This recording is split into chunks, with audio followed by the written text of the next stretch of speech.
আজি বসন্ত উৎসৱ সকলোকে সৰ্বপ্ৰথম দৌল পূৰ্ণিমাৰ শুভেচ্ছা জনাইছোঁ। আজি নেতাখনৰ তৰফৰ পৰা ধুবুৰী ৰাজীৱ গান্ধী পাৰ্কত বসন্ত উৎসৱ পালন হৈ আছে। আপোনালোকে জানে এই বসন্ত উৎসৱ বিগত 6 বছৰৰ পৰা হৈ আছে। এইবাৰ ৭তম পৰ্বত পদাৰ্পণ কৰিছে নেতাখনৰ বসন্ত উৎসৱ। আপোনালোকে চাইয়ে আছে ইয়াতে এতিয়া বৰনাট্য শোভাযাত্ৰা আৰম্ভ হৈছে।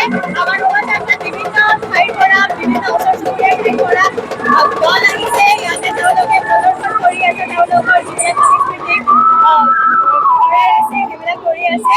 আৰু আমাৰ য'ত মেইন প্ৰগ্ৰাম আৰম্ভ হ'ব ধুবুৰী ৰাজীৱ গান্ধী পাৰ্কত, তাতে আৰু বাৰে বৰণীয়া বহুত সাংস্কৃতিক অনুষ্ঠান আপোনালোকে চাব পাৰিব। সেইকাৰণে আপোনালোকক সকলোকে সাদৰভাৱে আমন্ত্ৰণ জনাইছোঁ। আপোনালোক সকলোৱে ধুবুৰী ৰাজীৱ গান্ধী পাৰ্কত আহক, আমাৰ এই বিশেষ বসন্ত উৎসৱ উপভোগ কৰক। ইয়াতে বহুত ধৰণৰ নৃত্য গীত আৰু বহুত কিবা কিবি সাংস্কৃতিক অনুষ্ঠান অনুষ্ঠিত হ'ব। আপোনালোকে সকলোকে আহিব। আৰু নেতাখনৰ বসন্ত উৎসৱৰ যিটো প্ৰচেষ্টা সেইটো হ'ল সকলোৰে মনত আনন্দ উল্লাস জগোৱা আৰু যুৱ প্ৰজন্মৰ মাজত সচেতনতা প্ৰকাশ কৰা। সেইটো হ'ল আজিকালি যিবিলাক আমি হোলীত দুৰ্ঘটনা চাবলৈ পাওঁ সেইবিলাক এতিয়াতো বহুত কিবা কিবি হৈয়ে আছে।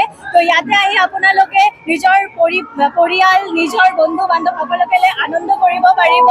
ইয়াতে কোনো জাতি ধৰ্ম বৰ্ণ বুলি একো কথা নাই। আপোনালোক সকলোৱেই জাতি ধৰ্ম বৰ্ণ নিৰ্বিশেষে ইয়াতে আহিব পাৰে, আনন্দ উপভোগ কৰিব পাৰে। আৰু সকলোকে পুনৰ এবাৰ দৌল যাত্ৰাৰ শুভেচ্ছা জনাইছোঁ। ধন্যবাদ।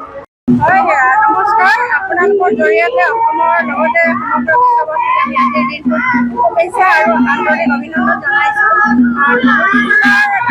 চহৰৰ মাজমজিয়াত থকা কালিবাৰীৰ এটা নৃত্যাংগন বা সৰ্বজন বিদিত সামাজিক অনুষ্ঠান।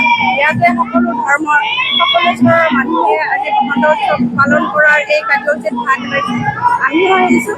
সকলোৱে আজি ৰঙত মতলীয়া ৰাধা কৃষ্ণক যেন আমি হাততে পাইছোঁ।